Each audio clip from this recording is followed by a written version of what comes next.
श्री शिवाय नमस्तुभ्यम। चलिए हम इस वीडियो में जानते हैं कि प्रदीप मिश्रा जी के द्वारा कि हमें किस शिवलिंग पे किस तरह से जल चढ़ाना चाहिए और आपके मंदिर में किस तरह का शिवलिंग है। चलिए हम जानते हैं। बहुत ध्यान देना साहब, भगवान शंकर को जल चढ़ाएं तो खड़े होकर चढ़ाएं कि बैठ कर चढ़ाएं। अब दो तरह का शिवलिंग है मंदिरों में, दो तरह का शिवलिंग का निर्माण होता है, ठीक है। एक विष्णु शिवलिंग, एक शक्ति पार्वती शिवलिंग। दो तरह का शिवलिंग मंदिरों में होता है, दो तरह का शिवलिंग मंदिरों में होता है, समझ लेना बहुत अच्छी तरह से। एक शिवलिंग वो होता है जो जमीन पर डायरेक्ट जलाधारी रहती है, शिवलिंग रहता है, ऐसी जलाधारी पूरी की पूरी, और शिवलिंग जमीन पर रखा रहता है, भूमि पर रखा रहता है, डायरेक्ट जमीन पर। आप जल ले जाकर चढ़ाए, निकल गया रास्ते से। एक शिवलिंग जो जमीन पर डायरेक्ट शंकर भगवान की जलाधारी और शिवलिंग रखा रहता है, वो शक्ति शिवलिंग कहलाता है। माता पार्वती का हस्त कमल उस शिवलिंग के सम्मुख में, और दूसरा शिवलिंग एक डमरू जैसा होता है। अब वो हम उसको कैसे वर्णन, एक डमरू शिवलिंग होता है, ऐसा उसका स्टैंड होता है, ऐसा स्टैंड होता है, नीचे शिवलिंग रखने की जगह होती, फिर ऐसा होता है, फिर उसके ऊपर इस तरह शिवलिंग रखा होता है। देख, दर्शन करें आप लोगों ने। अब फिर इसके ऊपर शंकर भगवान का शिवलिंग रखा होता है, ठीक है। इस तरह का जो शिवलिंग होता है, एक डायरेक्ट नीचे रखा हुआ शिवलिंग और एक भगवान जो नीचे डमरू जैसी आकृति होती है, इस पे जो डमरू जैसा जो भाग बना होता है, ये भगवान विष्णु का हस्तकमल है, और ऊपर का जो भाग है वो भगवान ब्रह्मा का हस्तकमल है। इसको विष्णु शिवलिंग कहते हैं।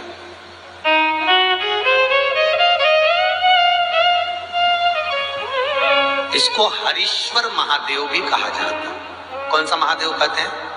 हरि सर्वेश्वर महादेव। हरीश्वर महादेव भी कहते हैं, हरि सर्वेश्वर भी कहते हैं। तो डमरू जैसा जो शिवलिंग का निर्माण हुआ है मंदिर में, अगर शिवलिंग ऊंचा है, शिवलिंग थोड़ी सी हाइट पर है, ऊंचाई पर है, और डमरू जैसा भाग फिर उसके ऊपर जलाधारी के बाद शिवलिंग निर्माण किया गया है, तो वो विष्णु शिवलिंग कहलाएगा, वो हरीश्वर शिवलिंग कहलाएगा, वो हरिवंश शिवलिंग कहलाएगा, हरीश्वर कहलाएगा। और जो डायरेक्ट सीधे जो रखा हुआ है, 12 ज्योतिर्लिंग के अगर आप दर्शन करेंगे तो कहीं पर भी आपको विष्णु शिवलिंग नहीं मिलेगा, केवल एक नागेश्वर को छोड़कर। कहां पर छोड़कर? जम के बोलिए, केवल एक नागेश्वर। नागेश्वर को छोड़कर बाकी के जितने 12 ज्योतिर्लिंग में शिवलिंग के दर्शन करोगे, सब शक्ति शिवलिंग मिलेंगे, सब जमीन पर। आप जितने भी देखेंगे, काशी का देखेंगे, महाकालेश्वर देखेंगे, तो डायरेक्ट जमीन पर जलाधारी बनी है महाकाल बाबा की, डायरेक्ट जमीन पर बनी है, कोई ऊंचाई नहीं है, डायरेक्ट जमीन पर फिर शिवलिंग है। ओमकारेश्वर देख लीजिए, ममलेश्वर देख लीजिए, आप चाहें तो विश्वनाथ देख लीजिए, डायरेक्ट जमीन पर। सोमनाथ देख लीजिए, डायरेक्ट जमीन पर। केदारेश्वर देख लीजिए, डायरेक्ट जमीन पर। भीमाशंकर, वैद्यनाथ, डायरेक्ट। आप वेदनाथ जी के लाइव प्रसारण कभी चालू करके देखना, डायरेक्ट जमीन पर, डायरेक्ट। तो जितने भी शिवलिंग हैं, सारे के सारे शक्ति शिवलिंग हैं। जो डमरू के भाग पर रखा हुआ है वो हरीश्वर शिवलिंग, विष्णु के हस्तकमल पर जो रखा है, तो शास्त्र कहता है आप शक्ति शिवलिंग का जब जब अभिषेक करें, बहुत ध्यान रखना अपनी जिंदगी में इस प्रसंग को श्रावण के महीने में बहुत ध्यान रखना। आपके आसपास में भी मंदिर हो तो उस पर ध्यान रखना। जो शक्ति शिवलिंग हो उस पर जब भी जल चढ़ाना तो बैठकर चढ़ाना, बैठकर चढ़ाना। शक्ति शिवलिंग पर जब भी जल चढ़े, भले शिवलिंग कितना भी ऊंचा हो, कितना भी ऊंचा हो, तो संग ही से चढ़ा दो, पर जल बैठ कर चढ़ाइए। भले शिवलिंग ऊपर है, पूरा तरह से हाथ नहीं पहुंचा। जैसे सोमनाथ जी में अब शिवलिंग कितना बड़ा, महाकालेश्वर का शिवलिंग कितना बड़ा, तो उसको तो बैठकर स्नान नहीं करा सकते। भले शिवलिंग कितना भी ऊंचा हो, पर अगर भूमि टच है, शिवलिंग अगर भूमि टच है, शक्ति शिवलिंग है, तो भले आधा शिवलिंग नहाए, आधे पर पानी जाए, पर बैठकर ही स्नान कराया जाता है। और महाराज, यदि हरीश्वर शिवलिंग है, अर्थात भगवान विष्णु के हस्त कमल पर, ब्रह्मा के हस्त कमल पर यदि शिवलिंग है, तो वो शिवलिंग का जब भी स्नान कराएंगे, अभिषेक कराएंगे, पूजन कराएंगे, तो खड़े होकर ही करना है। और खड़े होने का भी तरीका होता है, दोनों चरण बराबर में रखकर कभी भी शंकर भगवान के शिवलिंग का स्नान नहीं कराया जाता।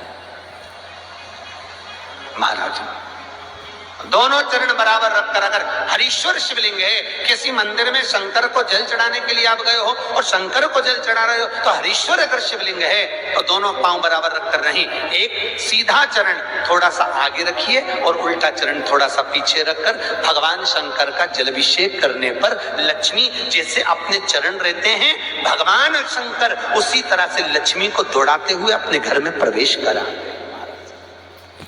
लक्ष्मी भागती हुई, अगर जो पुष्टि मार्ग से जुड़े होंगे, जो भगवान ठाकुर जी की सेवा करते हैं, पुष्टि मार्ग से जुड़े हों, श्रीमद वल्लभाचार्य जी से, वल्लभ कुल बालकों से जिनका ब्रह्म संबंध हुआ है, ऐसे अगर जीव हैं, वैष्णव जीव हैं, तो वो दर्शन करते होंगे ठाकुर जी, यमुना जी और महाप्रभु जी का।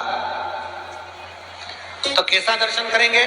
श्रीनाथ जी का दर्शन करेंगे तो दोनों पांव श्री जी बाबा के, मेरे ठाकुर जी के बराबर पर है, नाथ द्वारा वाले श्री जी बाबा के, गोवर्धन नाथ जी के दोनों पांव चरण बराबर। श्रीमद वल्लभाचार्य जी का दर्शन करेंगे तो दोनों चरण बराबर के फोटो में मिलेंगे। पर यमुना जी का अगर आप दर्शन करेंगे, पटरानी यमुना जी का जब दर्शन करेंगे, तो यमुना जी का चित्र का दर्शन करेंगे, तो यमुना हमेशा एक पांव यमुना जी का आगे मिलता है। क्यों? जो वैष्णव ठाकुर का दर्शन करे, श्रीमद वल्लभाचार्य जी के अनुसार भगवत चर्चा करे, उसके यहाँ यमुना भक्ति निरंतर प्रवेश करती जाए, इसलिए भागता हुआ चरण। ये थी प्रदीप मिश्रा जी के द्वारा दी गई जानकारी। आपको अगर पसंद आई हो तो प्लीज़ लाइक करें, शेयर करें एंड कमेंट करें, और हर हर महादेव लिखना ना भूलें। श्री शिवाय नमस्तुभ्यम। हर हर महादेव।